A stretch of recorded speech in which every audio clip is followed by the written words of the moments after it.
Donald Trump is doing a remarkable job in rattling this continent of Africa, doing the Lord's work in putting Africa in a position to crack down on corruption and stand on its own within international affairs. See, when I said there's a massive shift happening within the continent of Africa, I was never joking. I have long or maybe shortly awaited this time to come for Africa, and it's finally slowly taking its course. How beautiful. This is what we want. This is what we need.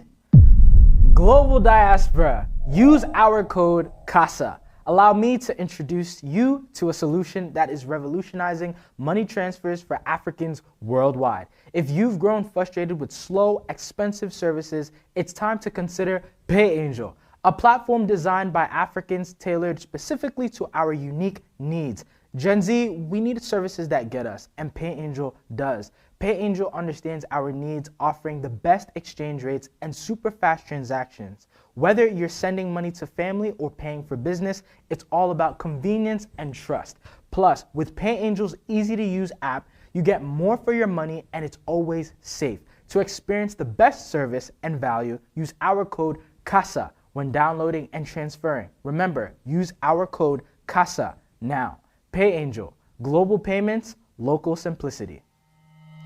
Okay, diaspora, so I want to quickly get into the slow but impactful progression in government Ghana is experiencing as of late, and the mark President John Mahama is making currently in international affairs, as Ghana says no to the Western buffoonery.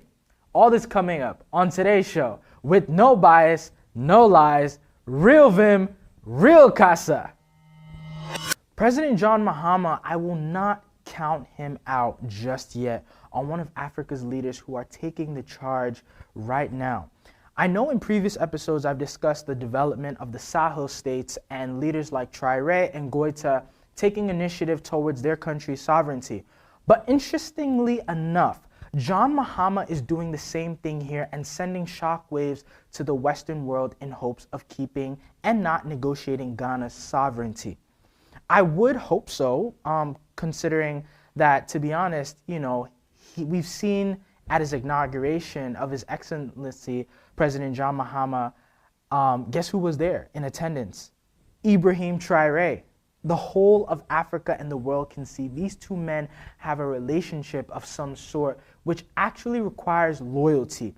Not just a passive common relationship to come and show respect and congratulations, but that there's something much more significant about this, which will actually shake the West in its boots. And matter of fact, is currently shaking the West in its boots. But just as Ibrahim Traoré did within the past year, was able to gain back Burkina's dignity and pride, releasing and ordering French troops to leave the country of Burkina, restore discipline among citizens, and pay off Burkina's debt of billions of dollars with gold at that, Mahama has taken note of this, I'm sure.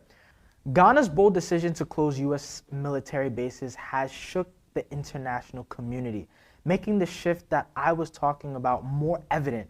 We have not seen this in decades, or maybe not at all since right before independence. The reclaiming and upholding of autonomy, I'm gradually sensing a different Ghana. A Ghana which can actually be as progressive as we wish for it to be, if our own citizens are not our biggest downfall again. See, when I said there's a massive shift happening within the continent of Africa, I was never joking.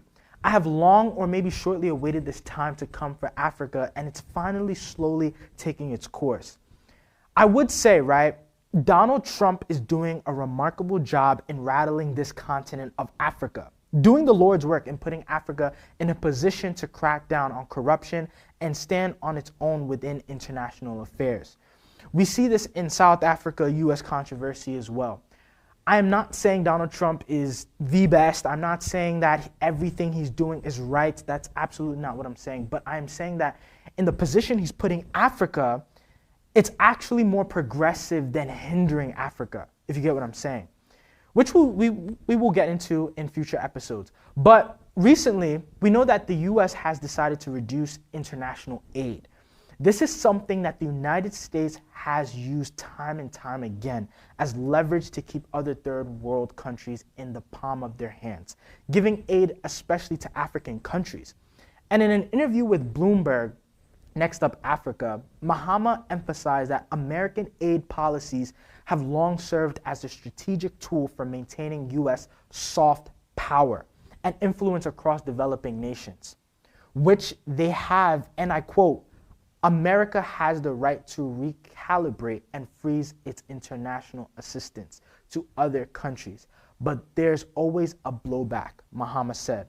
America loses soft power because U.S. aid is a well-known brand of America, and it intervenes in very critical areas. For those who don't know what soft power is, in other words, America would lose its persuasive touch in international relations involving the use of economic or cultural influence. This is actually going to do Ghana and other African countries more good than they think. And that's why I believe Mahama has stood his ground, and it seems very unbothered by this. This clearly gives an opportunity for Ghana and other African nations to redefine their geopolitical stance. As the United States recalibrates its international assistance, the unfilled spaces present African countries with the chance to assert their autonomy and influence like never before. This is what we want. This is what we're striving for, drifting away from reliance on American aid and then allowing for the cultivation of self-reliance and the strengthening of our own local economies and governance structures. How beautiful. This is what we want. This is what we need. But Mahama then goes on to say, right, if America decides that it does not want to intervene in those areas, it is possible that other countries might decide to fill that gap, or we might just fill it ourselves, like we're trying to do now, adjusting our budgets to fill the gap that America leaves, but it loses the influence that it has exerted over the years. Bam, bam, bam, bam, bam. Yes, this is what we want. This is what we want to hear. This makes me more of a proud Ghanaian. A statement like this, and in our month of independence, yeah, well done, John Mahama. Well done. I will stand on this, but holding it to you to keep this up. Our nations need this. The diaspora needs this, right? As the Western powers led by the United States reconsider their roles and commitments, there's both a challenge and an opportunity for African countries to step up and fill the gaps.